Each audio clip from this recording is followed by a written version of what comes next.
রাজধানীর বাইরেও সহকারী শিক্ষকদের অনির্দিষ্টকালের কর্মবিরতি শুরু হয়েছে। দেশের বেশিরভাগ সরকারি প্রাইমারি স্কুলের শিক্ষকরা ক্লাসে যোগ দেয়নি। তারা জানান তাদের দাবি ন্যায্য, এই দাবির পক্ষে তারা মাঠে নেমে নির্যাতনের শিকার হচ্ছে, তাই কোনোভাবেই ছাড় দেওয়ার সুযোগ নেই। তবে কিছু জায়গায় ক্লাস চলতে দেখা গেছে। ওইসব এলাকার শিক্ষকরা জানান তাদেরও দাবির প্রতি পূর্ণ সমর্থন আছে, কিন্তু সামনে বার্ষিক পরীক্ষার কথা মাথায় রেখে তারা ক্লাসে যাচ্ছেন। সহকর্মীদের তথ্যছবিতে বিস্তারিত। ফ্যালকন অ্যালুমিনিয়াম মাল্টিলেয়ার অ্যানোডাইজড হওয়ায় সম্পূর্ণ স্ক্র্যাচ প্রুফ। Falcon aluminium. সকাল থেকে চট্টগ্রাম মহানগর ও জেলার বিভিন্ন প্রাইমারি স্কুলে গিয়ে দেখা যায় শ্রেণীকক্ষ খালি। শিক্ষকরা জানিয়েছেন, সহকারী শিক্ষকদের দীর্ঘদিনের দাবি বাস্তবায়নে সরকার কার্যকরী পদক্ষেপ না নেয়ায় তারা বাধ্য হয়ে রাজপথে নেমেছেন। কিন্তু তাদের উপর হামলার ঘটনায় বিচার না হওয়া পর্যন্ত কর্মবিরতি চলবে।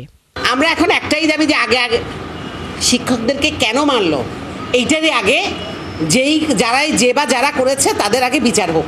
রাজশাহীতেও প্রাইমারি স্কুলের শিক্ষকরা সময় মতো এলেও কেউ ক্লাসে যাননি। শিক্ষকরা বলছেন, কেন্দ্রীয় নির্দেশ অনুযায়ী তারা কর্মবিরতিতে আছেন। রংপুরে কিছু স্কুলে কর্মবিরতি চললেও বেশ কিছু স্কুলে চলছে ক্লাস। শিক্ষকরা বলছেন, আন্দোলনে পূর্ণ সমর্থন থাকলেও বার্ষিক পরীক্ষার কথা চিন্তা করে তারা ক্লাস চালু রেখেছেন। মানিকগঞ্জে ক্লাসে যাননি বেশিরভাগ শিক্ষক। তারা জানান, যৌক্তিক দাবিতে রাজপথে নামায় পুলিশি নির্যাতনের শিকার হয়েছেন। এখন দাবি না মানা পর্যন্ত কর্মবিরতি চলবে। ভোলায় সকালে শিক্ষার্থী ও শিক্ষকরা স্কুলে থাকলেও ক্লাসে যাননি। আন্দোলনরত শিক্ষকদের ওপর পুলিশি হামলার ঘটনায় তাদের তীব্র ক্ষোভ সৃষ্টি হয়েছে।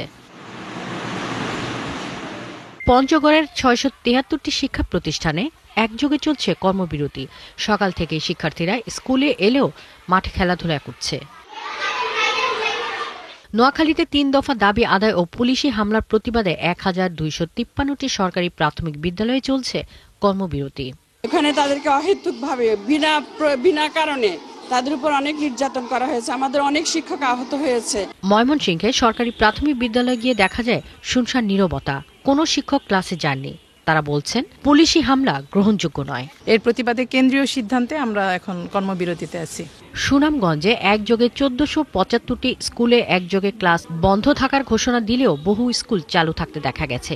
শিক্ষকরা জানিয়েছেন, দাবির প্রতি পূর্ণ সমর্থন আছে, কিন্তু সামনে বার্ষিক পরীক্ষা, তাই ক্লাস করতে বাধ্য হচ্ছেন। জামালপুরে শিক্ষার্থীরা স্কুলে এলেও শিক্ষকরা ক্লাস বন্ধ রেখেছেন। দাবি আদায় হলেই ক্লাসে ফিরবেন বলে জানান তারা। শাকিলা শম্পা, ৭১।